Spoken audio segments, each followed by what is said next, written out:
দিল্লি বিস্ফোরণের মামলায় লাগাতার তদন্ত চলছে, একই সঙ্গে চলছে ধরপাকড়। আর তদন্ত প্রক্রিয়া যত এগোচ্ছে ততই একের পর এক চমকে দেওয়ার খবর সামনে আসছে।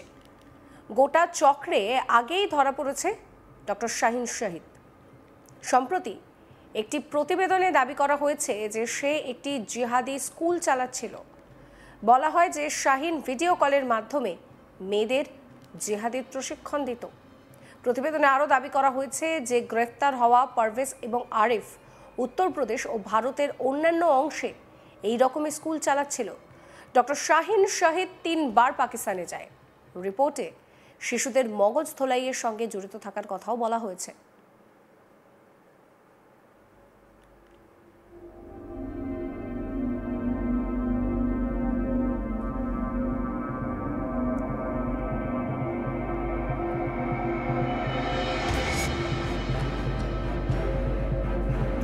রিপোর্ট অনুসারে শাহিন, পারভেজ, আরিফ মুসলিম যুবক যুবতীদের বলতো এটি জিহাদের পথ নয়, এটি আল্লাহর বার্তা এবং আল্লাহর জন্য ত্যাগ স্বীকার করতে হবে। আল্লাহ আমাদের এর জন্য বেছে নিয়েছেন। একটি সংবাদ প্রতিবেদনে বলা হয়েছে শাহিন উস্কানিমূলক বক্তৃতার মাধ্যমে মুসলিম নারী ও মেয়েদের জিহাদ হওয়ার জন্য প্রস্তুত করত। মনে করা হচ্ছে শাহিন বিবাহিত মহিলাদের অনুরোধ করত এর জন্য তাদের স্বামীকে তালাক দিতে হবে এবং পরিবার ছাড়তে হবে।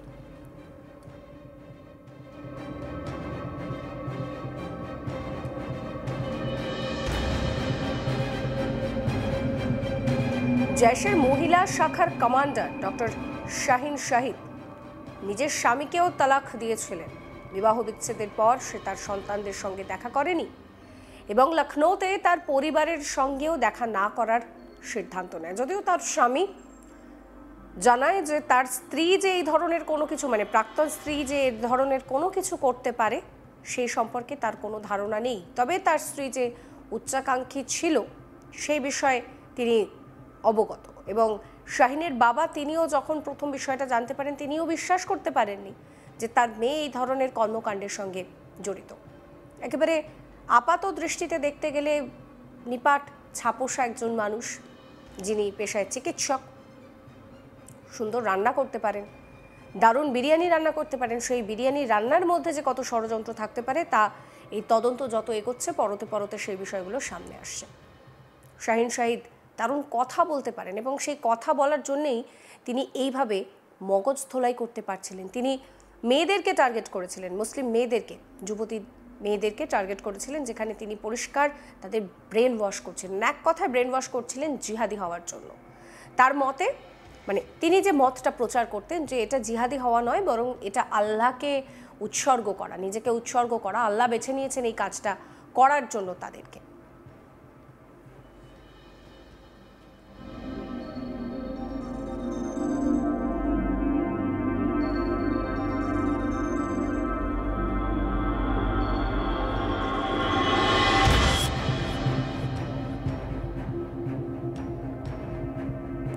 তদন্তে দেখা গিয়েছে যে শাহিন শাহিদ তার ভাই ডক্টর পারভেজের সঙ্গে যোগাযোগ রেখেছিল এবং দুজনেই সাহারানপুরে বেশ কয়েকবার দেখা করে।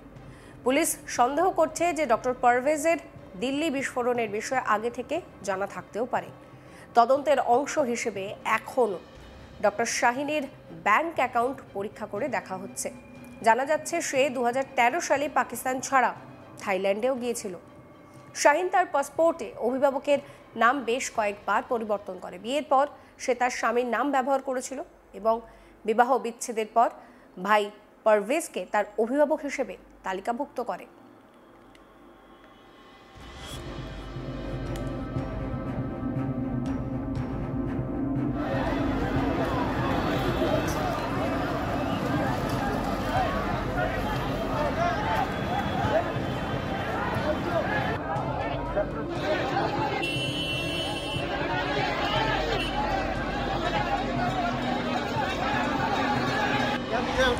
উল্লেখ্য, পেহেলগাম হামলার পর পাকিস্তান ও পাক অধিকৃত কাশ্মীরে যে অপারেশন সিন্দুর অভিযান চালায় ভারত, তাতে জৈশ-ই মোহাম্মদের প্রধান মাসুদ আজাহারের পরিবারের বেশ কয়েকজন জানে শেষ হয়ে যায়। সেই তালিকায় ছিল মাসুদ আজাহারের বোন সাদিয়া আজাহারের স্বামী ইউসুফ আজাহার। অপারেশন সিন্দুরের পর জয়েশের মহিলা শাখা, এই মহিলা শাখার সূচনা করেন মাসুদ। বোন সাদিয়া সংগঠনের মাথায় বসে, আর শাহিন জয়েশের মহিলা শাখার কমান্ডার হিসেবে কাজ করত। এক্ষেত্রে গোটা বিষয়টি আরও গভীরে খতিয়ে দেখছেন তদন্তকারীরা।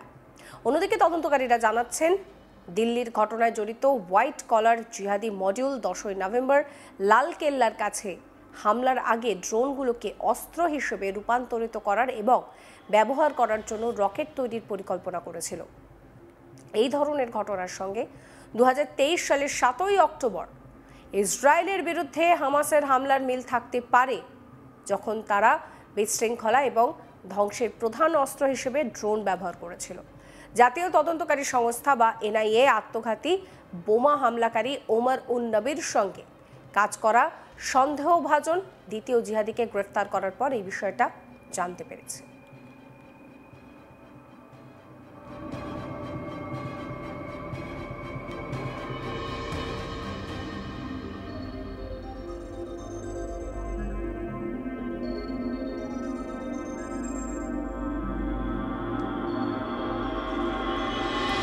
গাড়ি বোমা বিস্ফোরণের আগে দানিশ ড্রোন পরিবর্তন করে এবং রকেট তৈরির চেষ্টা করে।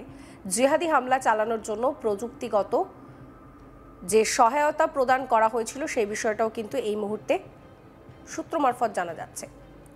এই বিবৃতিতে এনআইএ বলছে যে মারাত্মক গাড়ি বোমা বিস্ফোরণের আগে দানিশ ড্রোন পরিবর্তন করে এবং রকেট তৈরির চেষ্টা করে।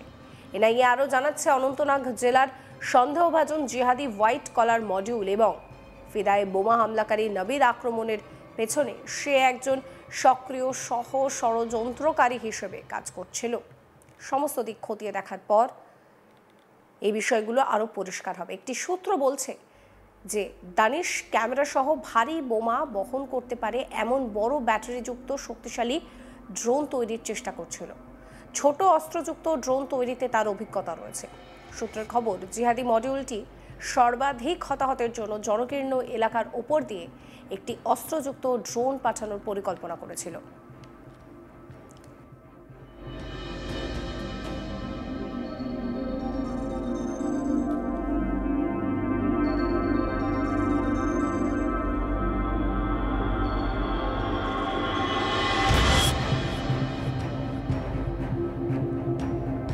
এই পরিকল্পনা অনেকটাই মিলে যাচ্ছে হামাস যুদ্ধবিধ্বস্ত সিরিয়ার গোষ্ঠীর কৌশলের সঙ্গে। বর্তমানে অনেক দেশই জানে যে জিহাদিরা ড্রোন ব্যবহার করে, আর তার মোকাবিলায় কিন্তু প্রযুক্তিগত সক্ষমতার উপরেও বিভিন্ন রকমের প্রস্তুতি রাখা হয়। এই ভিডিও সম্পর্কে আপনাদের মতামত জানাবেন। সমস্ত খবরের আপডেটের জন্য চ্যানেলটিকে সাবস্ক্রাইব করবেন, নোটিফিকেশন পেতে বেল আইকনে ক্লিক করবেন, ফলো করতে ভুলবেন না আজ তাক বাংলার হোয়াটসঅ্যাপ চ্যানেলও।